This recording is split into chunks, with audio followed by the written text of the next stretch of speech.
And we're live. This is the last live podcast of 2023. Happy the year is over. Happy holidays, everyone. And I think this is going live on the 3rd. So happy New Year to all of you. Happy 2024 for those of you who are listening to this live. We're not there yet, so let's get started. Hello, Money Tree Pod. Jesus Christ, this is definitely the last of the year. Hello, Smart Money Tree Podcast listeners. Welcome to this week's show. My name is Kirk Chisholm. I'll be your host, and today I'm joined with my good friend Doug Hagren. Hey, Doug. Yes, happy pre-New Year, post-New Year celebration there, Kirk, for whenever I'm talking to you versus whenever everybody else gets it. So happy Merry Chris Kwanzaa and Festivus. Yeah, I picked a terrible day to stop drinking. That's right. And if you don't know that pop culture reference, go back about 30 years. I got all sorts of ones. I just listened to Christmas Vacation, which is my kids' favorite. My kids are 11 and 13, and it's their favorite Christmas movie. Like, it's still my favorite Christmas movie, although I do like The Christmas Story. Maybe that's a little more nostalgia.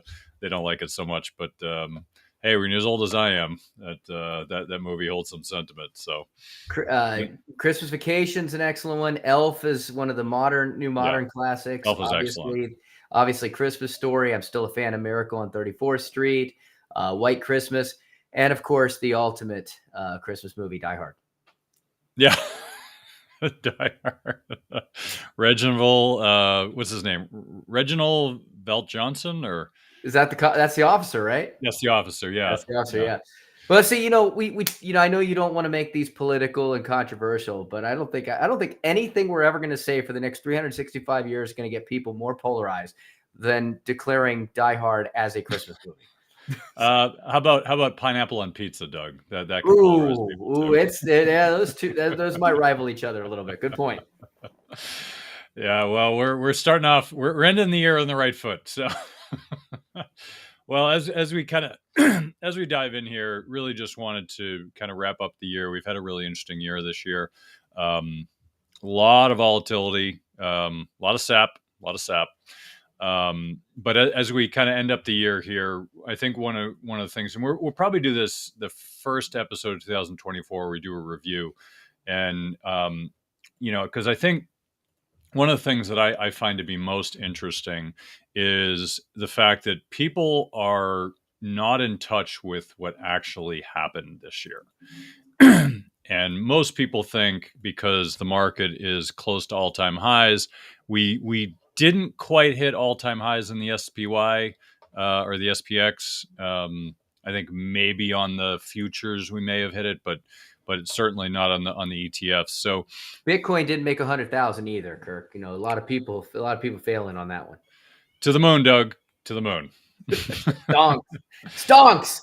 We're not there yet, but we're getting there. And what I find interesting is if you look back on this year, though, and without having the final numbers, we'll go over it next. We'll go over it next week. But we pretty much started 2022 close to the peak of the all-time high on the SPY, and then 2022 pretty much went down a lot, and it didn't end the year at the low, but it was close to it. And this year we've had a lot of volatility. So it went up in January, and then went down into March and hit where the year started, and then rocketed up until July, and then went from July until October. The end of October went down, and then it shot up in probably one of the quickest rises we've seen. And if you look at the last 3 years, the market has basically gone sideways. We just happen to be at the high point. And I say this for perspective, right? Because if we talked in October, like, oh, the world's going to end, it was like, I don't know. October's a time when the markets turn around. We talked about this in the show, right? And January is also a turning point. If you look at the last few years, what are the biggest turning points? Well, 2021 in January 1st, the market dropped significantly, and it went down. Stocks and bonds went down for pretty much the next 10 months and hit a low in October. So, that was not a good year for most investors, right? And if we look at this year, people are like, oh, the market's great. The Magnificent Seven's up like 50, 70% or whatever crazy number it is. Some of them up more than 100% a piece. However, that was off a real low point, right? So are they really up? Yeah, they're up, but in perspective, it's off of a low point, so it makes it look more dramatic than it really is. But if you kind of take a wider shot, you'll see that the markets are basically sideways. Now, I don't say this to be a bear or to put a turd in the punch bowl. I say this for perspective because right now the market is, or the SPY is maybe 1% approximately as of this moment, 1% off of the all-time highs. Well, that's pretty close, right? Now, if we look at January 2nd and that ends up being a turning point, now all of a sudden we're going to see another 2022, say, okay, well, we're still within the range, right? Within the range, at this point, if you think we're going to stay within the range, you should be bearish at this moment because it'd be a great time to short the market because we're at the high point. And if you're at the low point, you could say, hey, there's a great time to buy because it's at the low point in the range. However, if we break out of the range, all bets are off. And I think Powell showed us that last week when he came out and pretty much said, yeah, we're going to drop rates. And we're going to get into one of the charts that Doug was nice enough to send about the market pricing in how many rate drops there's going to be, which is, to me, I'm just scratching my head. Actually, why don't I just show it here right now because I think it's relevant. I don't want to come back to this later and miss this wonderful moment. All right, so here's the chart here. This is the CME FedWatch tool with probability ranks, and this is based, I believe, on the market and what the market's pricing in.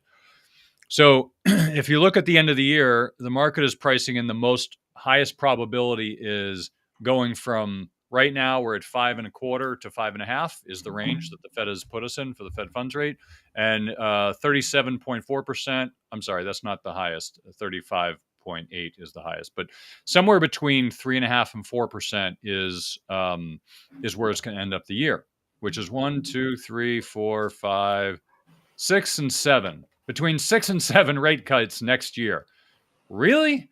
The only way I see that happening is if we go into a dire recession. I mean, a really bad recession. And in that case, I would say I could see them cutting even more. But the reality is if they're going to cut it 1% or 2%, okay. I'm sorry, one or two rate cuts. cut or two, yeah, which is usually 25 basis point. If you go between 25 and 50 basis point rate cut, okay, I could see that. I mean, I think the argument is somewhere between 5 and 5.5%, I think, is generally where it should be anyway. Okay, I can see the argument, right? Because it's meaningless if you move it all that much.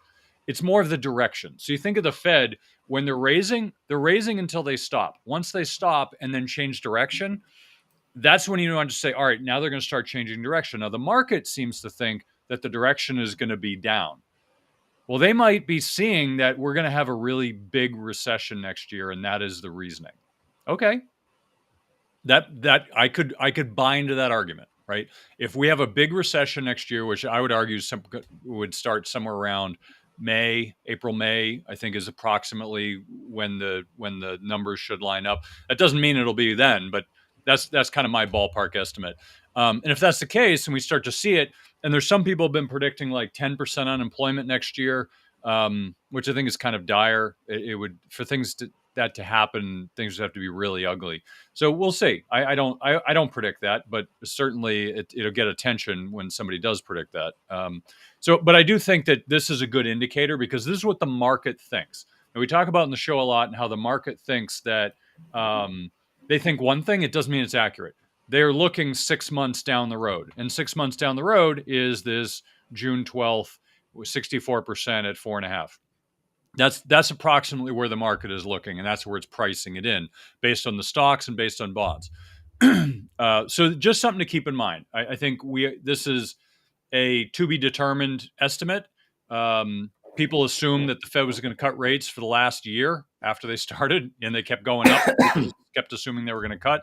So I think it's maybe a little premature to say, yeah, this is definitely going to happen. But Powell's word salad didn't do much to clarify what his point was. So we'll have to see what happens in January.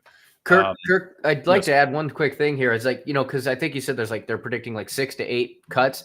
One thing that's really, really important to note is that is 2 to 3 times the number of cuts that the Fed hinted at. Okay. So the markets, once again, as we've said before, even though they're now maybe on the same page in terms of believing that rate cuts are coming. The Fed is communicating that now that they might have pivoted, and we've gone Burnsian, as we've talked about, right?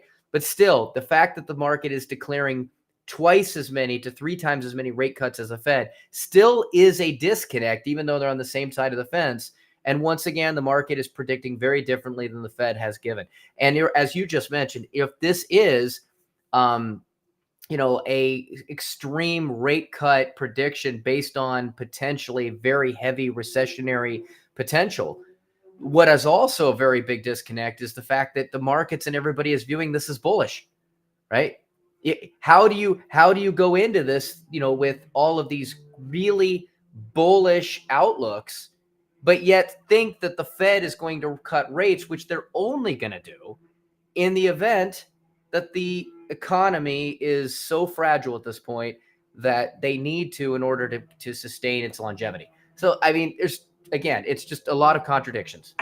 Yeah, it's a great point, and I'm going to show this chart here, and it's a chart. And granted, this is only a few months, so we talk about chart crimes all the time. I want to acknowledge this is only a few months. It's showing basically August until close to today, where the S&P 500 has a very close correlation to the 30-year Treasury, which is the TLT. Now, I point this out because we've mentioned this in a show in the past. And granted, this is a very close correlation, and it's also only a few months. So, like I said, it's a chart crime, but I'm pointing it out because one of the key indicators that we're in a new paradigm is in the prior paradigm we had a very inverse relationship where stocks go up and bonds go down, bonds go up and stocks go down, vice versa. So it's just something to note. So if you look at if you look at the sorry, I was just looking at a comment here from somebody. If you kind of look at the this correlation is high, and if this correlation holds, and all of a sudden bonds go down, that means stocks should go down, right? Now it's not 1-to-1, as you can see. It's not 1-to-1. There's some deviations. Things change. Sometimes one goes a little further than the other, and that's okay. But generally speaking, they're in the same direction. Now, right now, as you'll notice, like bonds have gone down, and I think even more so since this was put up. I don't have the date when this went live, but I think stocks have gone up and bonds have gone down even since. So what this means is if we're in a correlated stocks and bonds environment, it means diversification doesn't work, which is really important because if diversification does hold up as it did before, it means we're back into the old paradigm. Okay, so there's only a handful of indicators you can look at and say we're in a new paradigm. This is one of them. If you have stocks and bonds correlated, we're in the new paradigm. If all of a sudden they start to be inversely correlated, meaning they go in opposite directions, then we're in the old paradigm. The old paradigm is lower rates, print money, stocks to the moon, right? New paradigm is, hey, we're not going to print money anymore. We're actually going to lower the money supply. We're going to keep higher rates. Different paradigm, right? And different paradigm, different rules, which means that if bonds are going down in price, yields going up, bonds going down in price, stocks going down. If yields are going down, meaning the price goes up, then stocks going up. So it's just something to keep in mind. Just keep that correlation in your mind. It's no longer this inverse correlation. So if you have a bond 60-40 portfolio, don't assume it's going to save you in any sort of volatility, because that's why you buy the 60-40. It's to smooth out the ride. We don't have that. Now, 60-40 has done tremendous this year, in large part because rates have come down in the last month or so. The 30-year, the 10-year hit 5%. Now they're down in the 4s and 3s. I think the 10-year hit 3.9. So they've come down a lot in yield, which means the price went up. And of course, stocks went up. So just keep in mind that right now it's still correlated, which means we're in this weird environment where things are different. And you can't assume the old inputs lead to the same outputs. It's not necessarily the same.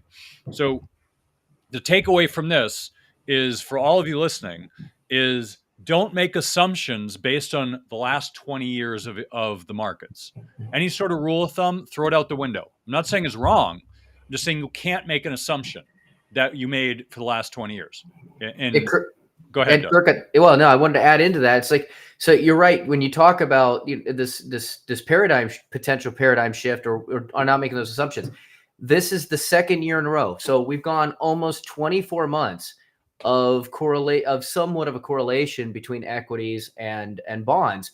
This, last year, 2022, just a terrible year. 60-40 got imploded because obviously the raising of interest rates caused, fixed income to plummet. And at the same time, we saw a significant pullback in equities. This year, treasuries, I saw the other day, treasuries up 22% this year, long-term treasuries. Okay. So, and that rally's been mostly recently. But again, we've seen equities rally as well. So 2 years in a row now of running into a very extreme correlation between both equities and fixed income. And usually we'll see a temporary correlation that'll occur under certain environments. And I'm not saying that 2 years is not temporary. I mean, it's a long temporary, but it could still be temporary. It could be a blip on the radar, but it's still fairly unprecedented to see 24 months, you give or take, in there, of correlation between equities and bonds. And that's telling you things are a little different right now. Yeah. So it's just, I think we always like to point out the, isn't that interesting kind of things? Because if you're looking at, we all make assumptions, right? We make assumptions that bonds are safe, stocks are riskier. We make assumptions that, right now we're making assumptions that the Magnificent Seven is the only place to be. We're making assumptions that the U.S. is the best place to be in the world. We're making assumptions that the U.S. Will always pay their debts. I mean, there's always these assumptions that we're making that are built into our thesis, and you have to make assumptions, right? It's like a habit. When you wake up in the morning, you assume that there's going to be milk and eggs in the fridge because you put them there in the evening, right? You're making assumptions that you're going to get in your car and it's going to work. You're going to make an assumption that you get to work and your job is going to be there. All these assumptions we make because if you had to assess every single little thing along your day, your brain would implode. You'd never be able to be productive in what you do. So your brain it's interesting. For those of you who like brain science, your brain is actually one of the biggest. Your brain, I think, uses about 40% of the glucose in your body. So it's a huge glucose suck of your body. So all the energy, it takes 40% of it just to your This is brain. why I love sugar, obviously, Kirk. Yes, yes. My brain just needs it. Your brain is getting too big, Doug. So you need to stop. People have told me my head's getting too big, but maybe it's just because of the brain. Still fits in the screen. It's not too big yet. But if you think your brain, one of the brain's jobs is the conservation of energy, right? So in order to do that, it does one of two things. It creates habits, right? So it tries to simplify your life. So it creates habits. So things that you do every single day, like if you're driving to work the same way every day, you probably drive to work and you're like, wait a minute, how did I get here? And you don't remember the ride at all. Like that happens to all of us at one point in time or another. It's because you've done it so many times, your brain just takes over and it's not even thinking, it's just doing. And so you want to think about those habits. That happens with investing, right? We make assumptions.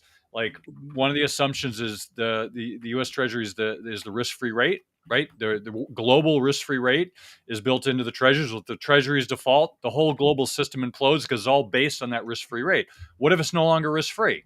Well, nobody's built that into their calculus because they assume it's risk-free. Well, at some point, it won't be risk-free.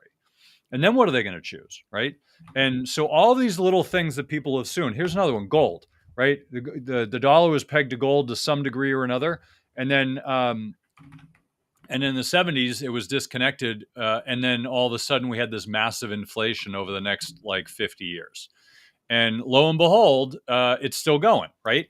But prior to that, people assume that there's gold's back in the dollar. But if you tried to exchange your dollars for gold, you would have gotten the window closed. And you couldn't have gotten dollar. You couldn't have got gold. Well, okay. Well, I assume things are going to be the same. Well, if you look back at our episode a few months ago where we took that website, WTF happened. I forget the website. It was WTF happened in 1971, I think it was. Is that what it was? I'm looking it up. Give me a second. Yeah, I think it. Yeah, so yeah, WTF happened in 1971.com. So we did an episode on that, and it's basically when we went off the gold standard. So if you look at that and you see the big difference, well, what happened? Well, basically we were disconnected from gold, which means we could print as much money as we wanted, and of course we did. And so if you had assumed the old paradigm was happening, then you would have been confused for the first few years. I don't understand. Why are things different? Well, it's because something changed, dramatically changed, and you didn't change your assumptions. And so we have to look at this new paradigm, assuming we're still in it. And it's hard to say because if Powell starts dropping rates and going back to zero, we're in the old paradigm again. I hate to say it, but that's the truth. So if that's the truth, then we have to go back to the old standards. So I'm trying to simplify this for all the listeners, and I know it's a little confusing. But if you and I'll try to put together some visuals for next year. But if you look at these two paradigms, old paradigm, here are the things that apply. New paradigm, here are the things that apply. And depending on which paradigm we're in, use those assumptions. Because if you're using the wrong assumptions, then you're going to get the wrong outcome, right? And seeing last year where stocks and bonds declined, in history, that's happened a lot. But we haven't seen it in recent history, so we just naturally assume that's not what happens. But it does. So just a takeaway here. All right, so Doug, we got a whole bunch of charts. Where do you want to go? We got like 25 minutes here left, and we got a lot of place to cover, so we may not be able to cover them all this week. Yeah, I think the biggest thing for me, and without pulling up any charts, and it kind of goes back per se, and I'll try to kind of identify some charts we could use if we got the time. But I think for me, the biggest thing going into 2024 is that we are in a situation where there's a lot right now where there's a lot of conflicting data and a lot of conflicting opinions. As much as I've probably recognized or heard in the last several years. I mean, we've got people that are predicting obviously a very bullish sentiment that next year we're going to come in. There's charts that are showing that where we are right now. If we look at the trend line that has occurred recently, that it could easily, from historic data, show that next year we'd see a continuation of that, and into 20%, 10, 20% returns, right? But at the same time, we're also seeing a lot of data that shows things like the bank lending continuing to tighten. We're seeing predictions, as we talked about before, although albeit extreme. But there are some people that are starting to predict or see that there's going to be a rising number of unemployment. The Fed cutting rates, again, people viewing it as bullish, but yet the reason they would do it would be bearish.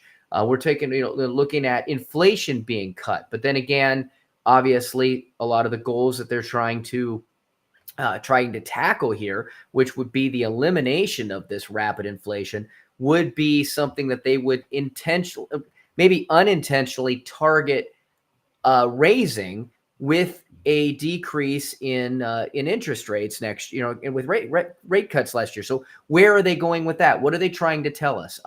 We're seeing gold prices rise. Gold prices rising again, being fairly bearish. A lot of money that's been flowed back into treasuries. Again, treasuries were beat up pretty badly.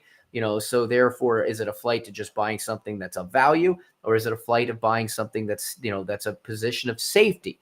We're seeing, home prices, again, another 6% growth, I think I saw in home prices, but yet we're also seeing incredibly stalled level of transactions. Buyers, a lot of data saying that buyers are now interested in jumping back in if interest rates go down, right? But at the same time, with interest rates going down, with interest rates going down, just because a buyer wants to jump in, does that translate to a buyer being able to jump in? Because we've also got data showing an increased level of stress among small banks. 2024, I think it's around March. We talked about this in some past shows, that the bank term lending program, the acronym's escaping me all of a sudden. But basically, we've talked about this in some past podcasts where in order to prevent catastrophic bank failures, the Fed basically created a lending program to lend to banks to give them the liquidity they need to avoid having to fail and go into, force you to go into FDIC. But that's going to end in March, right? So we've seen a massive uptick in the use of that. Is the use of that money because banks are, increasingly stressed and increasingly short on liquidity? But there's other people who are saying that one of the biggest reasons that banks are using that money is because they're able to make the arbitrage on the money that they're borrowing at versus the money they can make. So again, bearish, bullish, not sure. We know that the big banks are carrying a lot of things, that the small banks are showing an increased level of stress. But at the same time, the big banks, as we've looked at unrealized losses, are also carrying their own level of stress. If there is an increase in a desire to take that liquidity, again, if the stock market continues to fly, if the data or the sentiment going into 2024 is bullish, if bonds, fixed interest can make more money than cash, then that's going to start to potentially move money from the sidelines. We're still sitting on a lot of cash that goes in the market, that creates demand for to the banks to come up with that liquidity. Again, this is what I'm just seeing. For me, Kirk, and of course, your thoughts on this, and some of the charts that that we've pulled there that we've got available might represent some of this, or might be able to represent some of these areas. But to me, the biggest thing that I see going into 2024 is it is probably some of the least amount of clarity. And there's never clarity, right? There's always opinions. A lot of opinions most opinions are doomed to be wrong. But there is an extreme amount of data going to 2024 that, depending on how you view it and depending on the circumstances of the economy and the way it plays, could either be historically bullish or historically bearish. And that, I think, is creating a lot of confusion in both predictions and sentiment and consumer confidence and where to go in direction in 2024. Yeah, it's a great point. I mean, here's, as listeners of the show know, I've been pretty bearish for the last few years, and it's in part because of the new paradigm, right? The paradigm has changed, right? They started raising rates. It's like, all right, it's time to be bearish, right? It's clear signs that the numbers are going to they're going to stop adding up. However, Powell has just pretty much come out a week ago and said, to the moon with everything, because we're going to start lowering rates with his typical word salad. So I really don't know what's going to happen there, frankly. I don't know if he's going to lower rates, if he's going to just put everybody on notice because he sees something that we don't. We talked about it last week. He must see something that we don't see. Now, we see it. We've been talking about it on the show for a while. I think everyone sees it, but what changed in the last month or two? That I'm not seeing, like what his metrics are seeing. Now, a lot of people have been saying we're going to have a recession next year. That's really hard to say because people have been saying that for the last 2 years. We're going to have a recession, and yet we haven't. I would say technically we kind of had a recession last year, but I guess according to our president, who can't string a sentence together, he said no, that doesn't apply. No, the things are different. And I would argue that even though his new nickname ought to be Mumbles, I don't think that he's necessarily wrong in that this sentiment of whether there's a recession or not is different.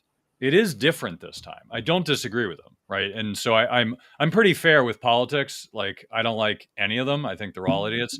But I am fair with what he was saying. Like, do I disagree with him changing the definition midstream? No, I think that's bogus, and I think everyone should know it's bogus.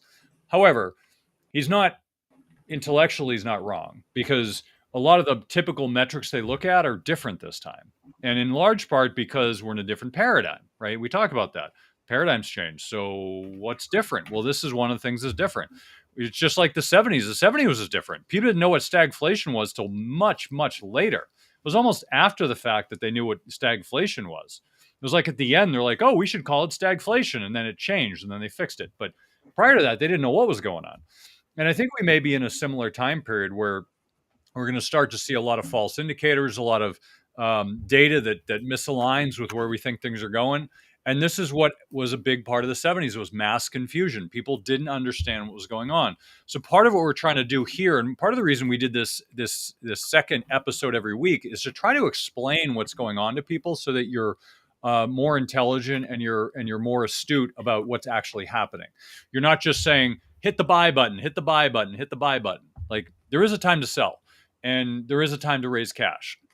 And we've been saying it for a while. Like there's times to raise cash. Now would be a good time to raise cash, right? Actually, today, as of this live, the last trading day of the year, you got 45 minutes left. By the way, the market's a little bit ahead of you because the market is selling off. It's not by much, but it's down by a little bit.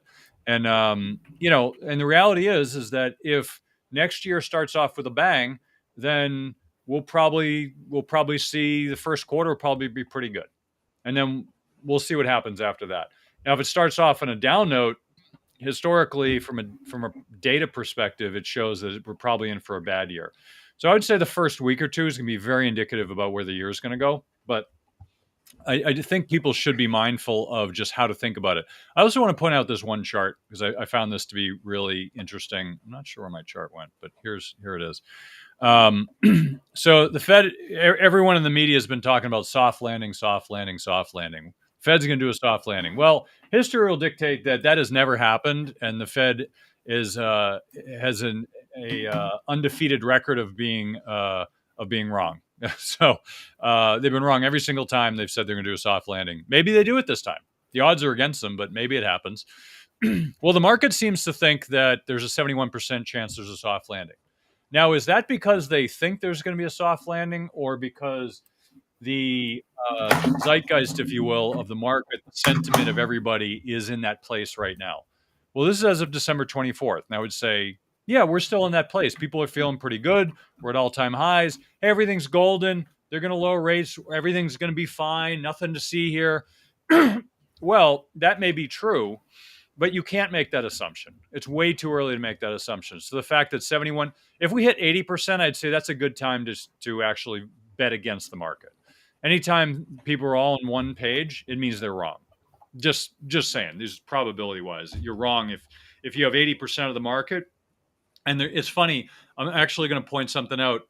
Something I've noticed is that any statistic you find, if you get any sort of survey, a survey of anything, it could be of tiddlywink champions, it could be what the weather's going to be, it could be whether you think aliens are real. It doesn't matter. If they're doing a survey, on the nose, approximately 25% of the respondents are going to say something stupid, right? If it's like, is Christmas going to happen on the 25th this year? 25% of the people will say no. It doesn't matter what the data is. Look, and by the way, if you don't believe me, go on Twitter, go on the internet, go to your TV station and look at every single survey. You're going to find somewhere between 20 and 25% of the people are going to have the most idiotic response you can find. I'm just it could be obvious. Just remember, Christmas is flat. Yes, it is, Doug. Not for me this year. Went in the red. Oh man, that was good. I like that, Doug. Kudos to you. Kudos to you.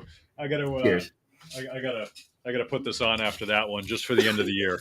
Just just for Doug. I don't want people getting into my brain. It's too precious. But anyway, I do want to point this out because it's something I've noticed, and I just laugh every time I see it.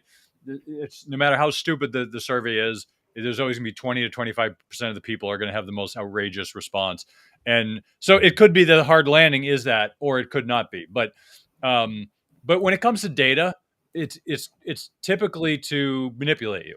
Like that's the point of data. The point is to show a story of what they're trying to convey. It's rarely, hey, I noticed this cool thing and I want you to see it too. That's almost, when have I seen that tweet? Or what do they call it? An X? I don't even, they still call them tweets now? I haven't heard the new name yet. I mean, whatever. It's weird, but I still calling it Twitter anyway. But if you look at that and you say, well, is this true or not? Every single time you see a chart, it's like there's a story attached. Well, 9 times out of 10, this has happened, or it's obvious based on this chart what the result is. That's a story. No one ever says, hey, I noticed this chart. It's a really interesting correlation. What do you think? That almost never happens. So you have to understand the charts are usually trying to tell a story. Now, I think JP Morgan is the one that puts out the big chart book every quarter, and there's like 300 pages of charts. And they also have a story along with it, but there's also a lot of interesting data points. But it's just something to keep note of, what here we go. Here's another one. Here's the expectations of AAII members. They expect to perform the best in 2024. Lo and behold, more than 50% think technology is going to perform the best. Healthcare second, financials third. Well, I guess if they're lowering the rates, financials should do fine. But financials haven't done all that well in the last few years. But wow, that's a stretch, Doug. Technology is going to do well. Who would have thought? I mean, who would have let me guess, Kirk. Tech's gonna do well. Tech's gonna do well. Tech's gonna do well. Tech's up to 9, and then Berkshire Hathaway. Oh wait, the same things that have done well over the last 10 years, every year. Yeah, it's just push the buy button. That's all it is. Push the buy button, and you're going to do great. I'm going to point out one thing and then one chart crime, and I'm going to hand it back to Doug. So, because there was an interesting thing on gold here. I'm just trying to find this one thing. Oh, yeah. Let's see. Well, I'll have to come back to it, but it was here's a what was it was. Well, I'll come back to it later because Doug sent me like 50 charts. I'm trying to get to them all. So I'm going to show this one chart here, and then I'll hand it back to Doug while I look for it. So here's now I can't find it. Oh, here it is. All right, stocks, price, and gold. So there's two charts I want to share with us. So one is this chart of stocks, price, and gold. It's the last 72 years since 1950. And it shows a peak of 1967, a peak of 2000, a peak of 2023. Okay. And so the reason I want to point this out is they're trying to tell a story. Look, stocks, price, and gold, we're at a peak. That's the story they're trying to tell, right? They may not say it, but you can look at the chart and draw your own conclusions. Like, oh, well, obviously we're at a peak. So it means gold should go up. Not necessarily. So if you look at anything priced in anything else, the S&P 500 is priced in dollars. The gold is priced in dollars typically, right? Tesla or Apple or Microsoft are priced in dollars. So it's not just the price of those stocks, it's also the price of the dollar. So when the dollar goes down, it means the price of these other things should go up in relation, right? And it's not one-to-one, but generally speaking, when you see the US dollar go down, it means stocks are generally going up. When the dollar is going up, it means stocks are going down. If you look in the last year, you'll see there's a pretty good correlation where when the dollar has risen, stocks have gone down and vice versa, and it's changed. Now, this is a comparison between stocks and gold. So the S&P 500 price in gold. Now, you might say, wow, look at how great stocks did. And oh, it's a peak in stocks. Yes, but it's priced in gold. So gold doesn't necessarily correlate with stocks inversely, right? So if you look at 67, that wasn't the peak in gold, but it was close enough. And you'd say, well, that was the peak. Gold had actually gold was lower and then it went up through the 80s, right? And I think it peaked in the early 80s. Yeah. So gold was low and then it went up. Same thing in 2000. Gold was at the lowest point it had been in a long time. It was like you couldn't give gold away. People didn't want to touch gold. And of course, stocks were going through the roof. So that was an extreme. So it wasn't just stocks going through the roof. It was also because gold was at a low point. Now, if you looked at gold and kind of flattened it out, it would actually probably come around the same level that it was here. So when you look at charts like this, you have to realize that there are two factors, gold and the S&P. So it's not just what one's doing, it's what both are doing in relation to each other. And if you don't understand that, then you're going to get duped a lot in charts. And so, and then there's one more thing in gold I want to point out when I hand it back to Doug. See if I can find this, because there was a relevance in gold here with that I thought was really important. Oh, here it is. Okay. So this has to do with financial advisors. So this says financial advisors have 71% of financial advisors have less than 1% in gold exposure. 71%. Less than 5 is a total of 27%, 1 to 5. So that's 98. 98% of advisors have less than 5% in gold. I think the 1 to 5, that's a big number. 27%. That's higher than I would have thought. But But generally speaking, I mean, most allocations they put gold in there just because. But something to think about is that most people don't have gold in their portfolio. And how many times have you heard gold in the news, Doug? Not many, right? But gold is actually close to its all-time highs. I think it may have. I don't know if it peaked out this past week because I was taking some time off, but I think a day or two ago it may have peaked at the 26th. I think it may have, I believe it did. Yeah, I believe it yeah, hit its all-time high. I think we hit all-time highs. How many people have been talking about gold at all-time highs? No one. Very Almost few. nobody is talking about gold at all-time highs. Two of them Why? right here. Yeah. You Why does say. that matter? I'll tell you why it matters, and this is why I'm sharing this. It matters because when you have a bubble, it's a bubble, it's a bubble, and it's close to the peak when everyone owns it. Everyone's talking about it. It's on everyone's lips at the cocktail parties, on the news. You can't get away from it. How many people are talking about all-time highs of gold? Nobody. What does that mean? Gold has a long way to go before it hits the bubble, the bubble-ish peak. We're at the infancy of gold. It's like crypto this year, and I'll use Bitcoin as the marker. I'm not selling Bitcoin, but just as the marker for Bitcoin. If you look at the peak, it was back in I think it was February of 2021 was the peak, and then it was a close second in the late 2021, and then it bottomed out at the end of last year, and then it's gone up pretty much all year. Very few people are talking about it, but it's about halfway to the former peak. It's really gone through the roof this year, and so few people are talking about it. Now, if you look at crypto, because a more recent example, crypto tends to be very quiet. You'll get a few 100% returns out of it, and then people start talking about it, and then you get a few hundred more. But it's done great this year, and almost nobody's talking about it, which means that we have a long way to go in crypto before it peaks out. So this is kind of an old. This goes back hundreds of years. Rule of thumb is that if things are making all-time highs and no one's talking about it, you might want to think about owning it, because that means that the market's not in it, right? So if you're at all-time highs and no one's in it, wait till people start talking about it. It's the end of the year, right? Gold's all-time highs. People are going to see end of the year. Ooh, gold is all-time highs. Let's buy some. People are performance chasing, which means you're going to get a lot of people rush into gold in Q1, and so gold's going to keep going up, and that price appreciation is going to pull more people in. Oh, it's going up, so let's put more money in. It's just like the Magnificent Seven. They go up because they're going up. It's a positive reinforcement loop. They go up, more money goes in, pushes them up, and it keeps going until people run out of money, and then it crashes because there's no one else to buy.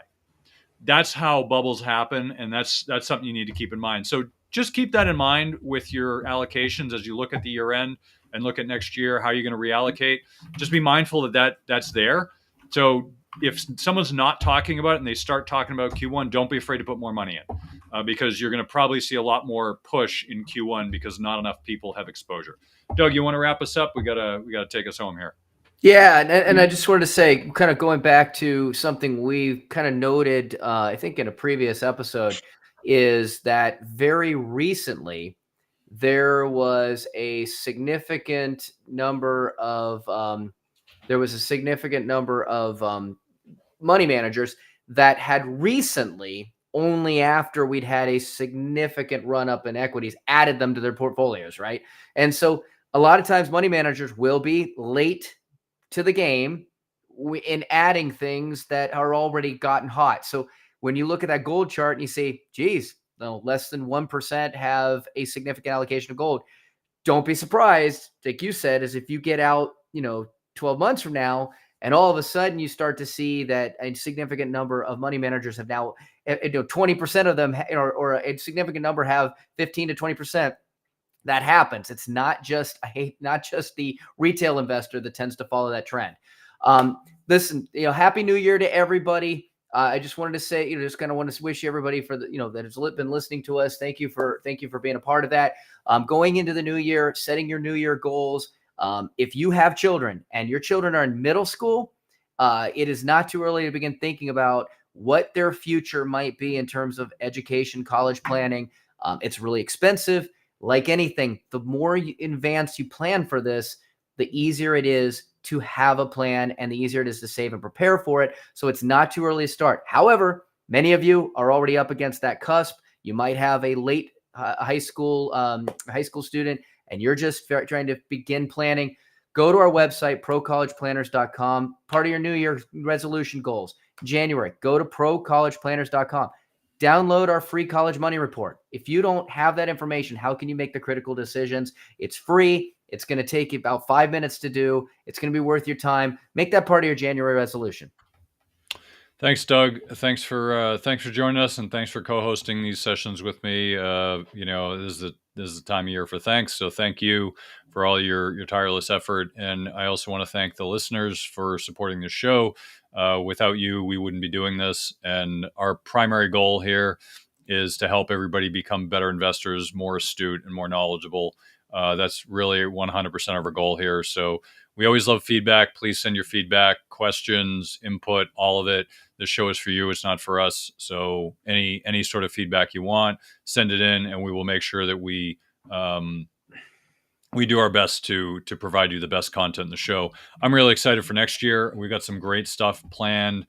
We're going to be adding a lot more things to the show. We're trying to make it spicy and interesting to keep everybody engaged. I do think that next year is going to be a really interesting year for the markets. So make sure you stay tuned, and we'll try to define and deconstruct all of the happenings of next year to help you understand more clearly what's happening and not just what's being parroted by the mainstream press. So thanks again. And that's the show for this week and for this year.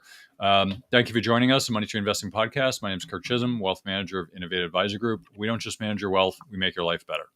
You can find more about me at innovativewealth.com. And of course, you can find me every week here on the show. Please remember to subscribe to the podcast and the podcast app of your choosing. Check out the show at moneytreepodcast.com. On our website, you'll have access to the show notes, resources, and the archive shows. Also, we're now on YouTube. Please check out our YouTube channel. When you're there, please subscribe and leave a comment. Lastly, please leave a short and comment on the podcast app of your choice. Oh, and don't forget, do your own research. This show is for informational use only. We're not telling you what to think, merely how to think about investing. We're also not selling any products or services, so do not consider this advice. If you have any problems with the show, I blame Putin. Please send him an email and express your feelings. If you're seeking financial advice, talk to an oracle or a fortune teller, or maybe just a licensed financial advisor. I'm one, but as I said earlier, I'm not selling anything, but I'm easy to find. Have a great week ahead, and remember, no one will care about your money like you do, so invest in your life.